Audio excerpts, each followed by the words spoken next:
Eran docentes los que intentaban cortar esta mañana la Ruta 22 en Neuquén como parte del largo conflicto que mantienen con el gobierno provincial.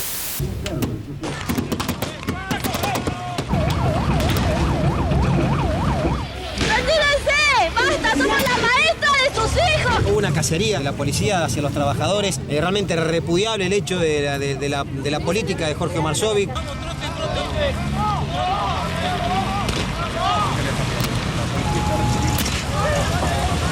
Adelante, mirá.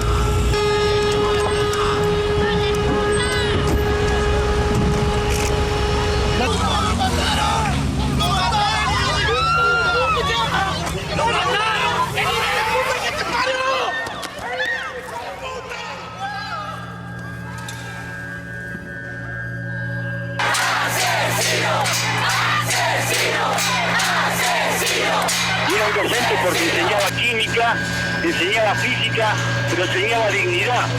Enseñaba a vivir en las peores escuelas de la provincia, en las más marginales. Y de ahí sacaba toda la fuerza que tenía para que los alumnos de él no aprendieran solamente química, aprendieran que tenían la posibilidad de vivir si pensaban, si eran críticos. Por eso era un docente. Y en cambio, los que lo mataron son traficantes. Este gobierno es un traficante de vidas, así como trafica con todo lo que tiene. Y ese es el mensaje que tiene que quedar desde esta provincia del sur para todo el país.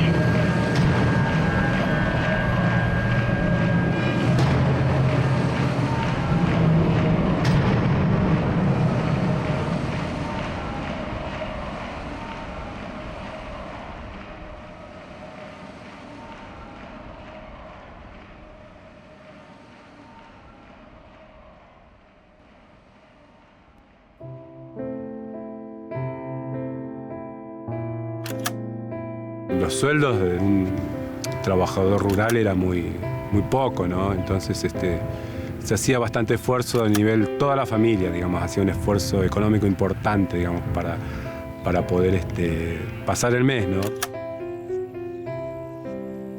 Mis padres nos regalaban juguetes, digamos, para la fiesta o para el cumpleaños, y los cuidábamos muchísimo esos juguetes.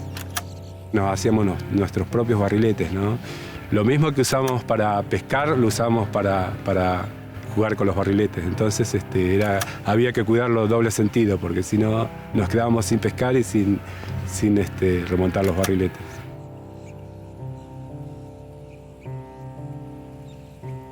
En este lugar no estaba el futuro nuestro, digamos. Carlos se fue y pensando en un futuro mejor, estudiar más que nada.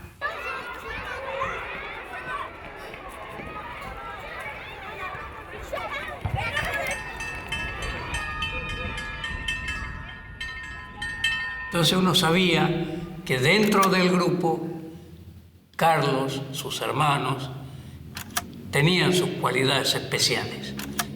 Y Carlos era un chico que le gustaba estudiar. Acá terminó séptimo grado el año 79 y luego logró que lo becaran los salesianos para poder ir a estudiar a Neuquén. Y bueno, eso es un punto muy importante en la vida de Carlos, que haya sido elegido para que fuera a estudiar a otro lado.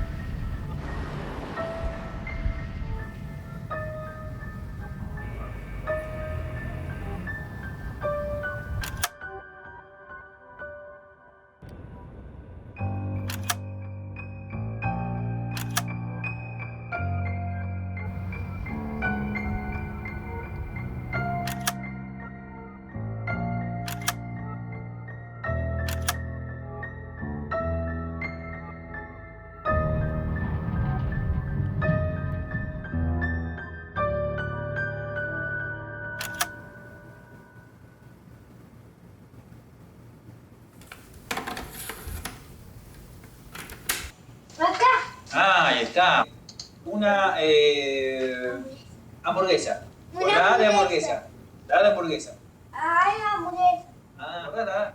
Cuando llegué a Neuquén en el año 89, Me acuerdo que a mí lo que más me impactó en ese momento de Carlos fue que lo vi con un brillo especial en sus ojos.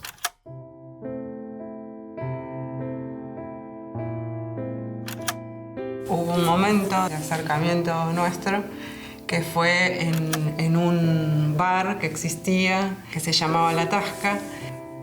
Fue esa mañana, a posterior, que yo estaba por ir a trabajar, estaba poniéndome el guardapolvo y yo esperaba que después de una noche muy romántica él me dijera que yo era bella en mi parte superficial, o el pelo, los ojos.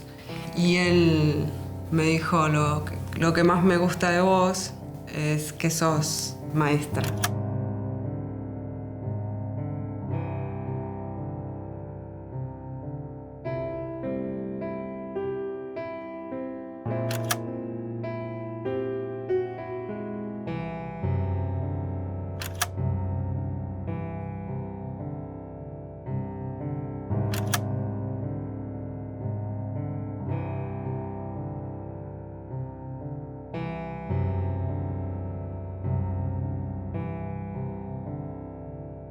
Creo que hubo 3 momentos en la vida de Carlos muy plenos, que fueron el nacimiento de Camila, el nacimiento de nuestra segunda hija Ariadna y el día que se recibió de maestro.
Él era muy comprensivo, muy paternalista. Cuando al alumno no le salía la cuenta, un profesor cualquiera, a mí, vienen y me traen una hoja con una cuenta mal hecha y yo le digo, ahí está mal, ahí te equivocaste, toma, corregilo.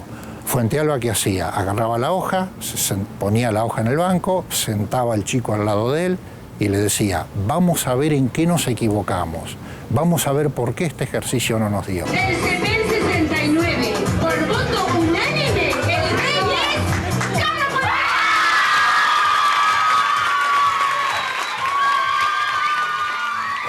Él decía 3 cosas y las 3 eran diferenciadas cronológicamente.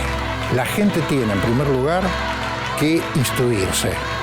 Primer paso, estudiar, aprender, desarrollar estructuras lógicas. La materia que él daba era matemática, física y química. Materia que por excelencia desarrolla las estructuras lógicas de los sujetos.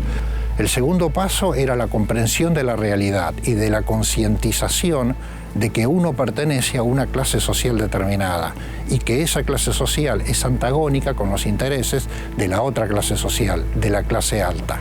Cuando uno tiene conciencia de la clase social a la que pertenece y tiene intelectualmente las herramientas para luchar, recién ahí entraría la tercera etapa, que es la lucha social. Recién ahí una persona puede luchar por sus derechos. ¿Vos habías vuelto? Sí. Se ve así como el deterioro del abandono, ¿viste?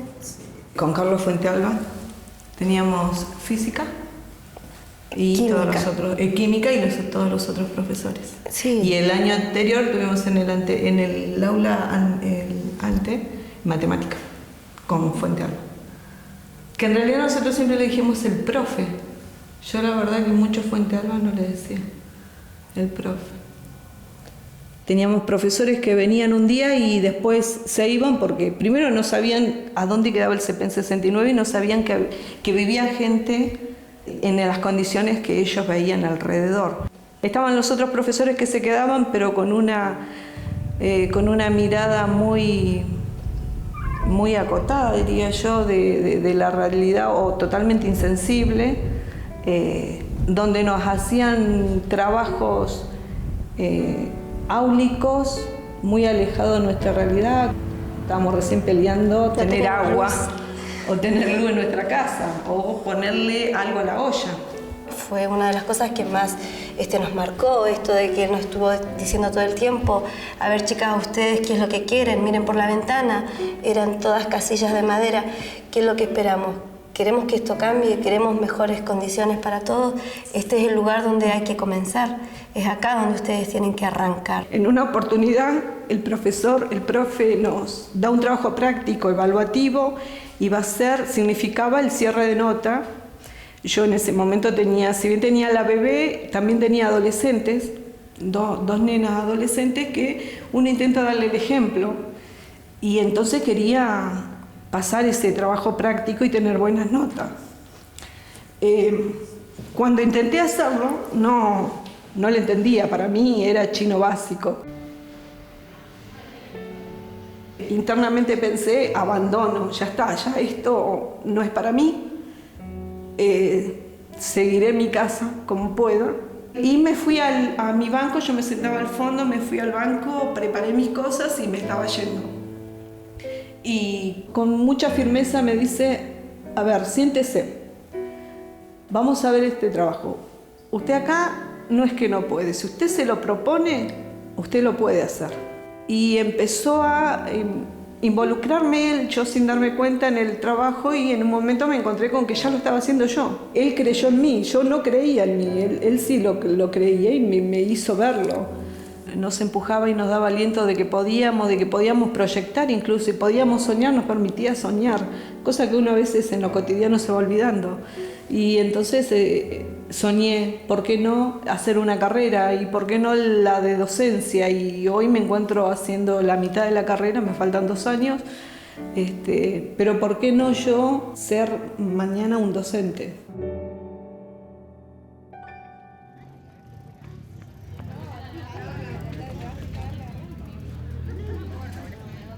Este es el Instituto de Formación Docente número 5. Acá estudió Carlos.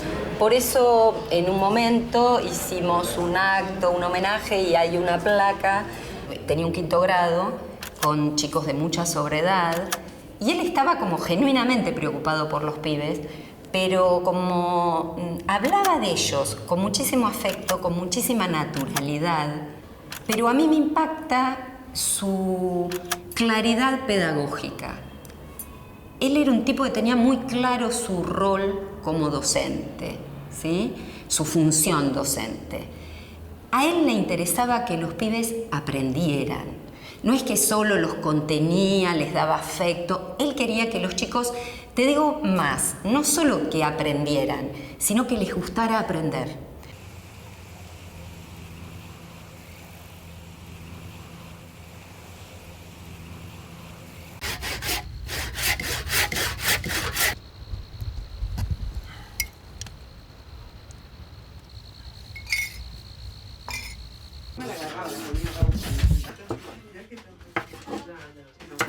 Tantos años de militancia, tanto de lo que es el sistema tan terrible, tan injusto, tan inhumano, y haciendo cosas para denunciar todo eso, ¿no es cierto? Toda la vida lo que hicimos, bueno, vos lo hicimos juntos.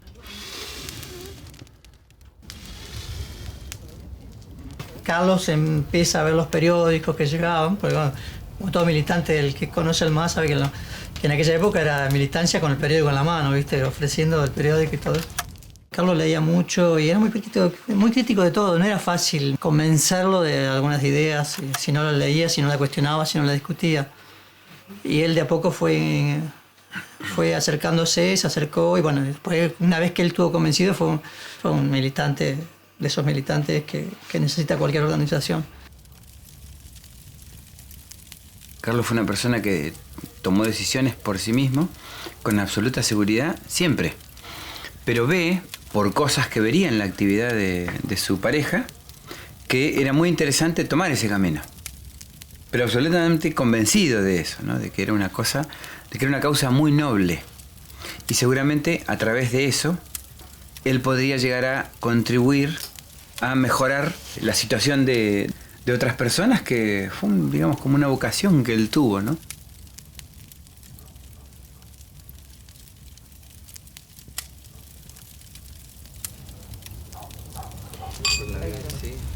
Por lo que sigue, por lo que se deja, por lo que dejó, ¿no? Fue bastante.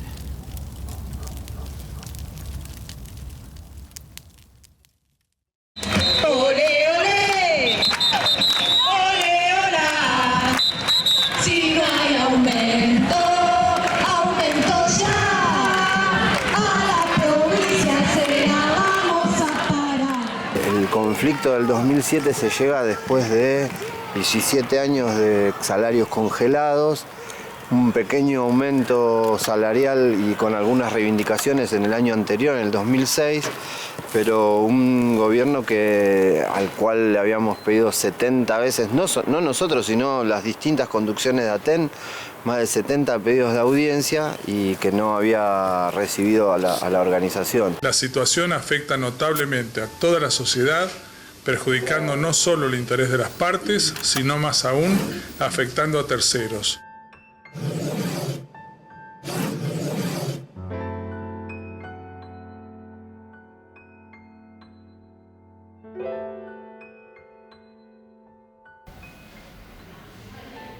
Arroyito está a unos pocos kilómetros de acá.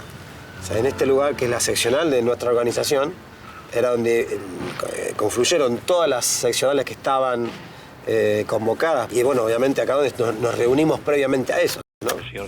Ya habíamos hecho algunas acciones en las rutas durante la semana previa, y lo que venía como consecuencia de eso era profundizarla con una medida de corte más contundente. En algún punto lo que implicaba eso era dar una señal de que estábamos, digamos, se podía llegar a aislar, no sé si aislar, pero sí a aislar el interior provincial con la capital.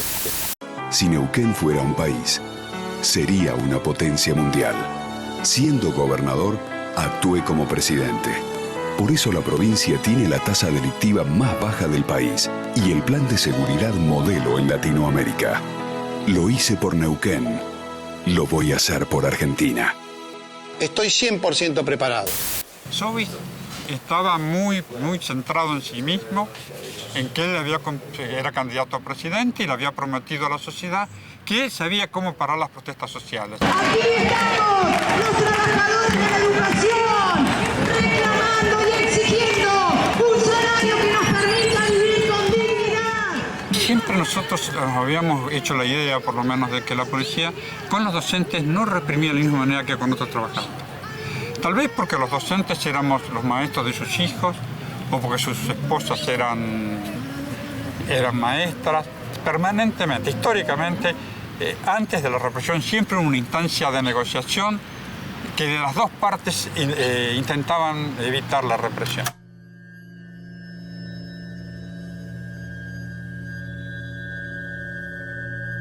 En 2006 también empezamos con un conflicto muy fuerte, y cuando fuimos a la destilería en Plaza Winkle, lo que empezó a ver fueron movimientos extraños. Obviamente después aparecen los famosos cascos amarillos, supuestos trabajadores de la UCRE.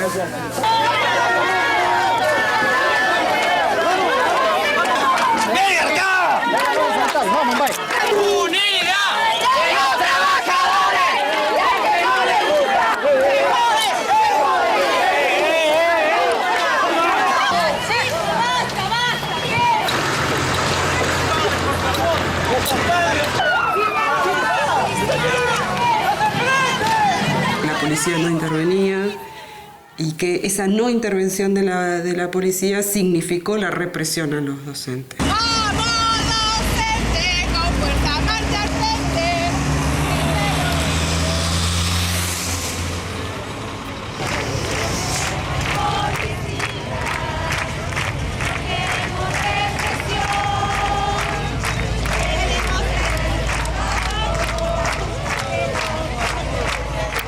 teníamos el conflicto en casa, que había alguna que, no recuerdo si era Camila o Ari, que tenía que ir a clase porque la maestra estaba dando clase. Es decir, que fue una situación difícil de sobrellevar. Alguien se tenía que quedar para que alguna de nuestras hijas fuera a la escuela, mientras el otro iba a cumplir con la actividad de ATEN, ¿no? Ahí están bajando más.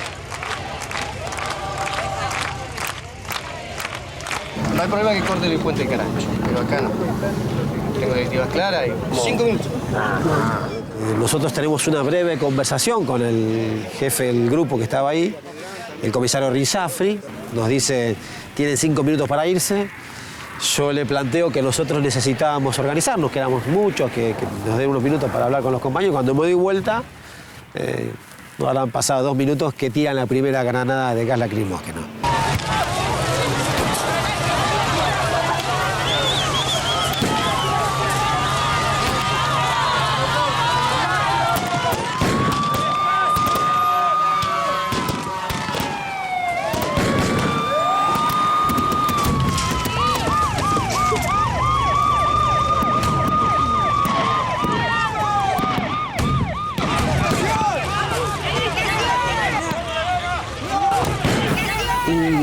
Carlos se refugia en la estación de servicio.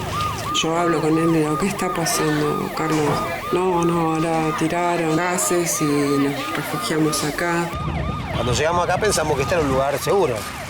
La verdad nos equivocamos porque la orden de quienes conducían el operativo fue continuar reprimiendo. Es impresionante, ya estoy lejos, ¿eh? Estoy a unos 300 metros más o menos de donde la policía está disparando. ¡Retírese! ¡Basta! ¡Somos la maestra de sus hijos! ¿Qué ganan con esto? Y había muchos gritos, y había mucha desesperación en el relato de los periodistas como en el relato del griterío, digamos, de la gente. Los compañeros pueden volver cuando nosotros le pedimos al jefe del operativo que cesara la represión para que pudiéramos reorganizarnos y retirarnos, y nos permiten salir. Los compañeros pueden salir y retomar de vuelta la ruta como para organizarnos ya para volver a Cenillosa, ¿no? A Neuquén. Y volví a llamar, y Carlos me dice, mira, tranquila, porque ya estamos volviendo. Estamos camino a Cenillosa. Lo peor ya pasó. Y esas fueron sus últimas palabras. Y como a 2 o 3 kilómetros de acá, lo que nos sorprende es que nos pasan por las banquinas camiones hacia las tráficas de la policía con sus puertas abiertas y disparando sobre los autos que estábamos ya... Insisto, todo el mundo estaba arriba de sus autos, ya no había prácticamente nadie abajo de la ruta.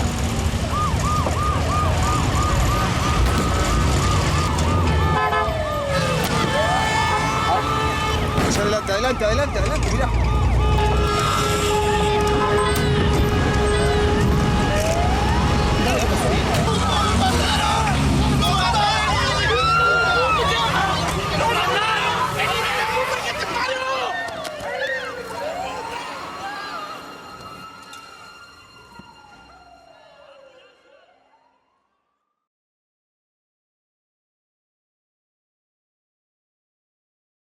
Carlos Fuentalba es el nombre del docente que resultó gravemente herido en la refriega de hoy de la policía contra los docentes. Fue alcanzado por una bomba de gas lacrimógeno que le impactó en el rostro y le dejó una herida muy severa en la cabeza.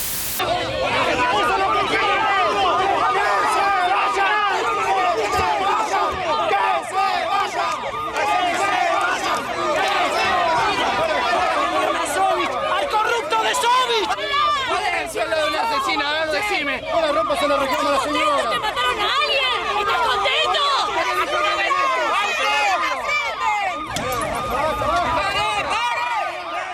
La gravedad de la herida de Carlos la podemos palpar acá, ya en este mismo lugar.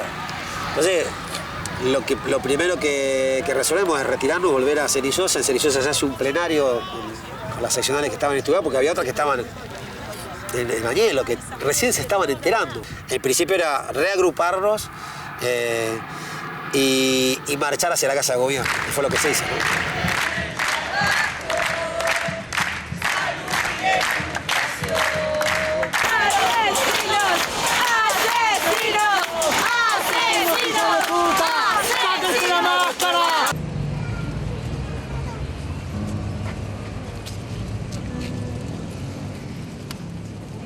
El paciente ingresó a quirófano a las 12:30 y salió de quirófano 19:45,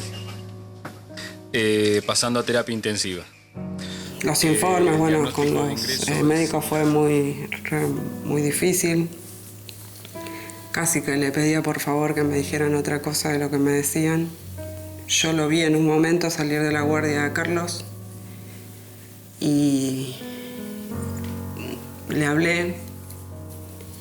Le dije que se pusiera bien, que yo estaba ahí, pero el semblante de Carlos era muy tenso. En horas de la tarde al paciente Fuente Alba se le realizaron los estudios complementarios correspondientes. Se le hizo un electroencefalograma que fue diagnóstico, fue un trazado plano. Se le hicieron los test de apneas, que también confirman lo que se veía en el electroencefalograma, y el diagnóstico es de muerte cerebral.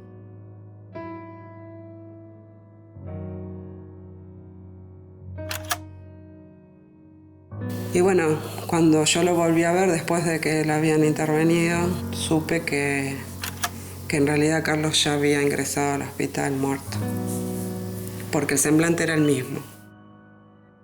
Cuando me despedí de él le dije 3 cosas. Te amaré por siempre. No valía la pena. Y perdón. Es la primera vez después del ataque salvaje a nuestro compañero que da la cara. Y es por eso que le venimos a cobrar lo que nos corresponde. Hay mucha bronca, pero los trabajadores de la educación nos manifestamos siempre de la misma manera. De manera pacífica. Estamos preparados para dar clases, no para enfrentarnos a la policía de Neuquén. Lo que no califico de ninguna manera, y voy a ser muy concreto para que quede clara, es la actuación del policía que tiró a Malzamba. No lo califico de ninguna manera y le vamos a caer con todo el peso de la ley. ¿Qué pasa con los jefes? Es decir, que justifica la represión. No justifique la represión. De ninguna manera. La responsabilidad de quien atacó a Mansalva, le vamos a caer con todo el peso de la ley. Después hubo un enfrentamiento que no justificó la represión. Nosotros sabemos que en Cuenca 15 y en varios sectores del oeste y varios sectores de la provincia de Neuquén se está visitando activistas casa por casa, están visitando casa por casa, están ofreciendo 50 pesos y comida para venir o a las 6 de la tarde o a la noche a hacer desmanes en la ciudad de Neuquén.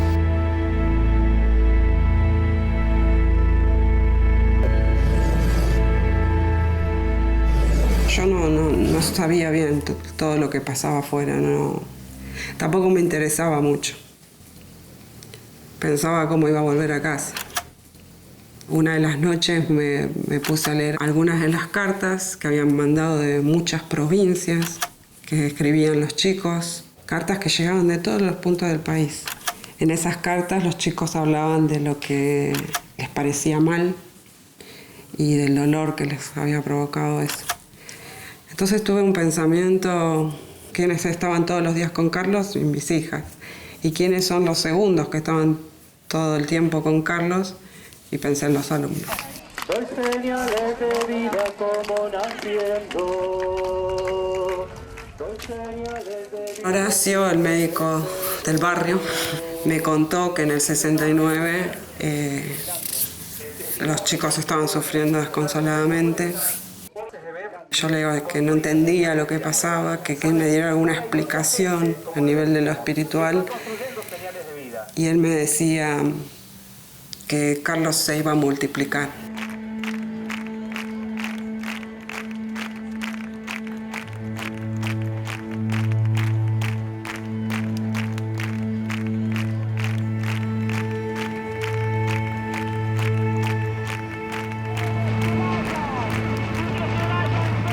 esa noche, rodeada de mi familia, de mi hermana, de mi cuñado, de mi mamá y mi papá. Mi mamá me dijo las palabras más importantes, que se las voy a agradecer por siempre. Todos hablan de Carlos, me dijo. Y la que tiene que hablar de Carlos sos vos. Quiero hablarles con la sencillez que siempre tuvo Carlos y con el respeto y la honorabilidad que lo caracterizó. Lo bello que él me enseñó, que le enseñó a sus hijas, a sus amigos y a sus familiares, es que los placeres de la vida eran las pequeñas cosas. Respirar el aire del lago Huicholasque, acampar, trepar montañas, y no ese mundo lleno de consumo innecesario. No por ello dejó de pensar y decir que hay que pelear sí o sí por las cosas grandes, por las cosas justas. No existe consuelo para esto. Todos nosotros debemos ser responsables y luchar para que su muerte no quede impune. En este sentido, exijo que el culpable que jaló el gatillo sea condenado, cárcel, y aquellos que ejecutaron las órdenes son tan responsables también. Carlos me enseñó a no bajar los brazos. Te lo digo, Carlos, a vos, mi amor, no los estoy bajando. Hasta siempre.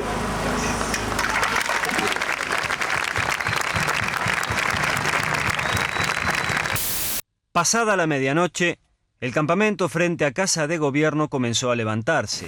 En una iglesia evangélica y a puerta cerrada, representantes del gremio y del gobierno habían sellado el acuerdo salarial que descomprimió la extrema tensión vivida las últimas semanas.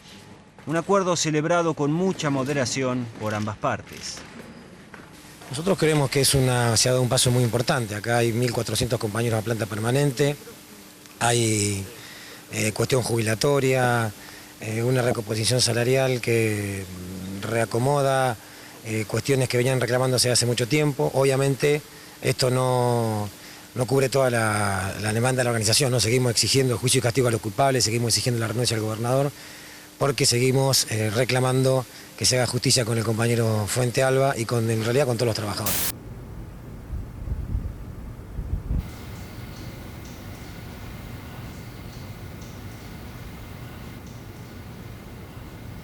La primera semana de clase en toda la escuela no hubo clase, no podía haber clase. Nadie hablaba, nadie levantaba la voz. Parecía un velorio la escuela. Era toda silente, puro silencio y quietud, todo estático. Y nosotros resolvimos entrar a las aulas, no a las aulas nuestras, a cualquier aula, ¿no? Veías una aula vacía y entrabas, y tratar de hablar con los alumnos y explicarle. Una vez medianamente regularizado toda la vuelta a la escuela, recuerdo que teníamos en este tercero sin clase en el lugar de Carlos. En ese momento la discusión grande que no se cubría el cargo era porque el gobierno, o digamos la gente del Consejo de Educación, la que toma las obras, nos decían que teníamos que poner que fue por la muerte de un compañero, que daba vacante ese cargo. Y la gran discusión nuestra era que no íbamos a poner eso y que íbamos a poner por el asesinato a un compañero. El contexto político que se vivía en esos momentos era un contexto de mucha incertidumbre política respecto a lo que pasaba con Sovich y de un reclamo popular unívoco. Sovich debía renunciar. En ese contexto era claro que la investigación tenía que alejarlo a Sovich del lugar. Con lo cual, lo que conversamos con Sandra era lo que significa una investigación penal, hasta dónde podemos llevar, cuánto estamos dispuestos y sobre todo, lo más importante de todo, que una investigación de este tipo no se sostiene en cuestiones legales.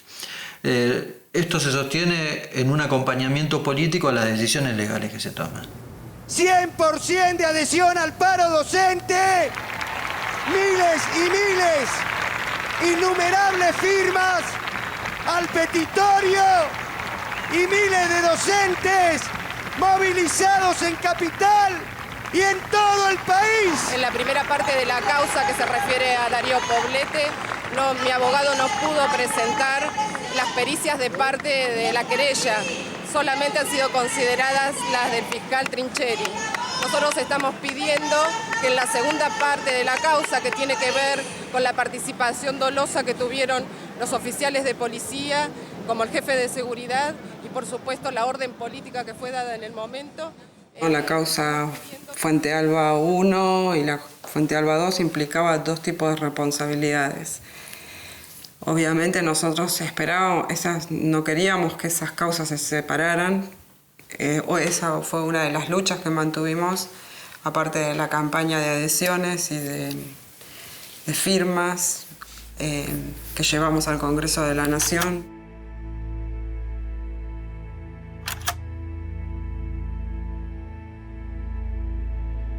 Siempre yo sentí esa red, ese colchoncito, que fue la COGAPRE, que fue el sindicato, que más grande fue también la CETERA. Un colchón político, que no estamos hablando estrictamente de lo humano, que también lo fue, pero la necesidad de un colchón político para sostener que el autor intelectual y que implicaba algo difícil.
Lo que más me impactó del juicio fue mirarlo a los ojos a Darío Poblete, el cabo que asesinó a Carlos. Él me miró y no bajó, digamos, los ojos en ningún momento y pude ver claramente que no tenía ni un poquito de arrepentimiento.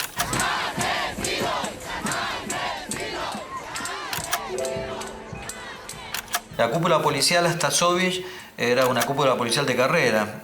Las escuelas de capacitación de la policía tenían cursos sobre derechos humanos, de garantías constitucionales, de cómo trabajar un caso sin violentar los principios que nuestra Constitución establece, etc. De un día para el otro, Sovich modificó radicalmente esta estructura y nombró en su lugar a personas que no tenían carrera policial. En algunos casos los ascendieron 5 cargos de golpe. Desde ahí cambió radicalmente la estructura, el funcionamiento, la lógica de la intervención de la policía y pasó a depender directamente del poder político, pero no porque en términos constitucionales es así, sino porque recibía órdenes políticas de intervención. Y esto se vio muy claro en el antecedente de Fuente Alba, que fue Plaza Winkle, y lo que sucedió un año después, que fue el caso de Arroyito. El señor Sovich ha sido citado por el tribunal a declarar como testigo en este juicio penal y tiene la obligación de decir verdad de todo lo que sepa y se le pregunte. En caso de mentir, incurre en el delito de falso testimonio. ¿Jura decir verdad de todo lo que sepa y se le pregunte? Sí. Estoy aquí no solamente porque existe una citación que, como dije antes, no la he recibido, pero me han manifestado que existe, sino también porque creo que es mi obligación. Pero al mismo tiempo quiero manifestarle al tribunal que no estoy dispuesto a contestar ninguna pregunta que tenga la intencionalidad de incriminarme. Y durante la hora y media que le hicimos preguntas, no recordaba nada. Incluso no recordaba las entrevistas televisivas, los dichos, sus dichos en entrevistas televisivas. Y llegó un momento, ¿cómo habrá sido la ausencia de memoria de Sovich ese día?, que el presidente del tribunal le dijo: señor Sovich, estoy cansado de que no recuerde nada. Esta instrucción que usted le dio al jefe de policía, ¿puede ser que el jefe de policía sea el entonces señor Salazar? No lo entendí bien, por favor. Con lo cual, si hay algo que confirmamos con su declaración, por sus propias frases y por su comportamiento, es que él se siente que corre riesgo de una investigación. En esta sala, esa persona que vos reconociste, ¿está presente? Sí, está en mano izquierda. Por favor, la señalás. Aquí derecha. Es él.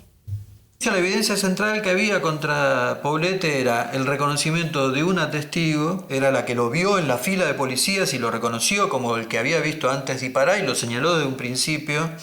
La pericia balística que acreditaba que ese cartucho era el que había sido disparado por la escopeta que portaba el señor Poblete, porque fueron secuestradas las escopetas. Y empezamos a repasar los videos que había disponibles de la causa por las dudas. La Fiscalía no se dedicó a investigar eso. Nos tuvimos que dedicar nosotros a hacerlo, que no era más que el mismo video descompuesto en fotogramas. Y claro, la secuencia ahí mostraba a una persona que se separaba del personal policial,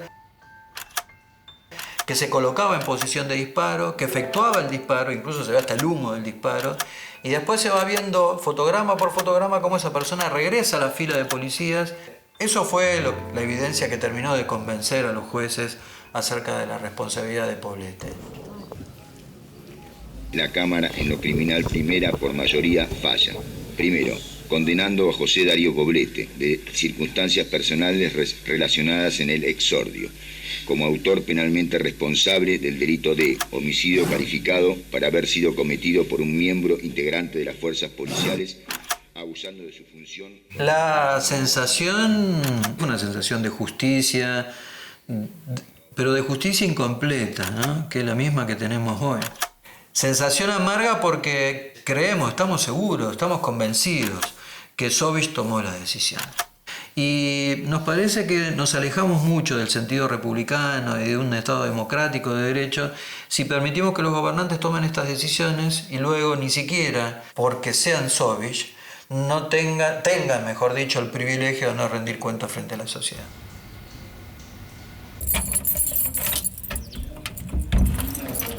En el año 1928, escrito por Flores y Liceo, todavía quedan 2 viernes. A veces atrapa esta casa como si uno pudiera volver y en esa vuelta volviera Carlos con nosotros. Tal vez algún día podamos volver y estar bien. No me planteo eso en este momento. Sí es claro que es la casa que Carlos hizo para mis hijas, que hicimos juntos, y que algún día ellas son las que tienen que decidir sobre esto.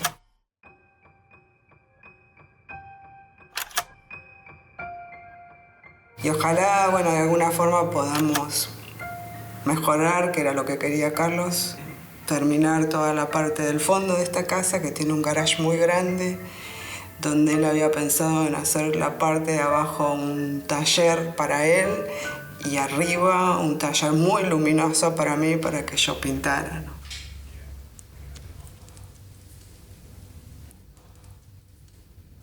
Cuando pasa el asesinato de Carlos, bueno, ahí yo digo que enterré los lápices, los pinceles, el guardapolvo. Tardé mucho en volver a dibujar. Mi mamá me dijo, ¿por qué no te vas? Haces un viaje con las chicas. Y bueno, así fue como en el 2007 fuimos a conocer un lugar nuevo.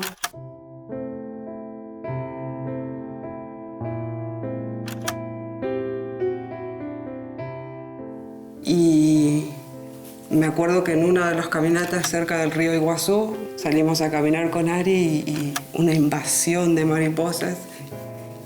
Y mientras volaban las mariposas alrededor nuestro, nos sonreímos con Ari. En ese momento mi hermano, Alberto, me manda un mensajito que dice que el guerrero que muere en batalla vuelve transformado en mariposa.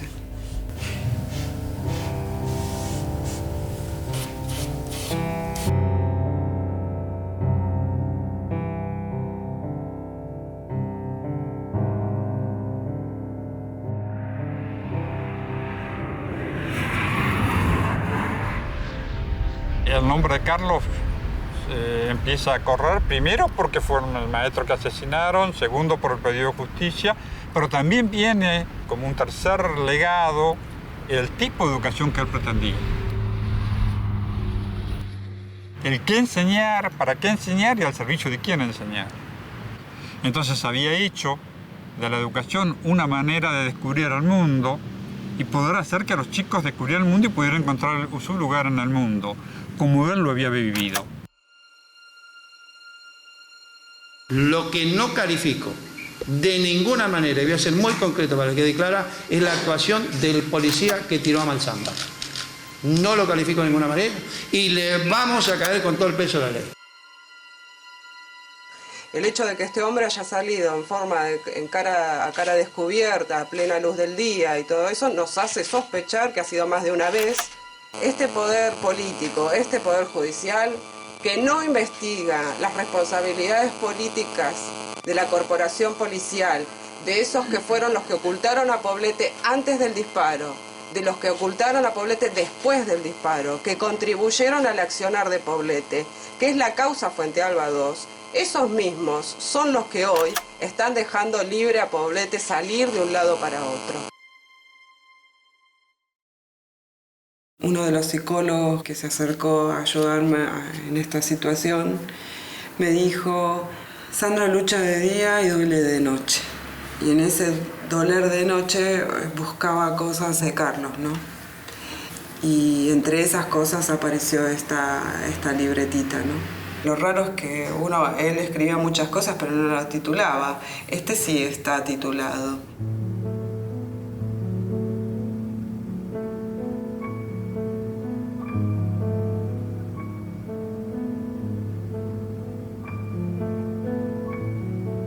Hay un camino para cada ser humano.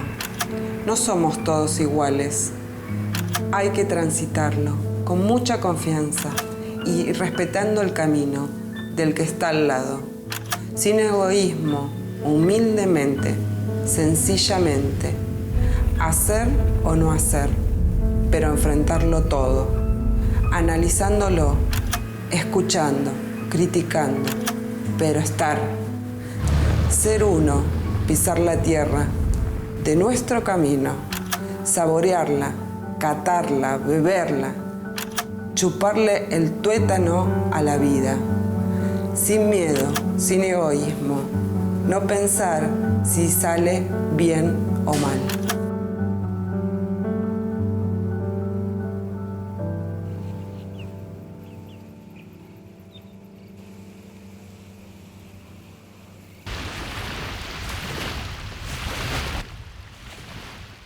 Es un lugar lleno de recuerdos. A nosotras nos costó muchos años poder volver acá a este lugar. Camila y Ari lo hicieron recién en el invierno pasado, del 2012. Y eso fue algo que a mí me reafirmó que este lugar que seguramente llegamos por Carlos, que elegimos por él, se había convertido ahora en el lugar nuestro. Nuestra familia tiene este ritual, que es el de poder traer las cenizas de Carlos acá y liberarlo de estar en un lugar que ninguna de nosotros queremos que esté. Es real que hay un sentimiento que en nosotros como familia, que está la cuestión de la justicia necesaria para que esto pueda, digamos, tener un cierre, ¿no? Tanto su hermano, sus hijas, mis sobrinos, sus alumnas, sus amigos, mis padres, sus padres. Y obviamente yo pienso que también será mi lugar, ¿no? Acá.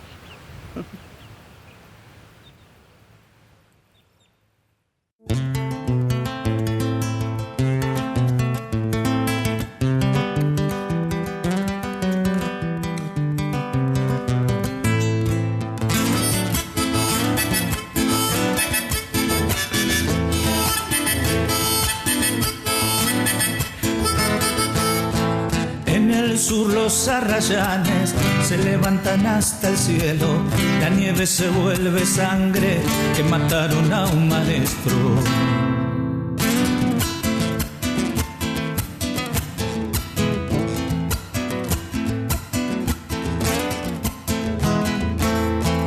Juegan chicos en la escuela y la bandera lleva dentro un crepo negro en el blanco que mataron a un maestro.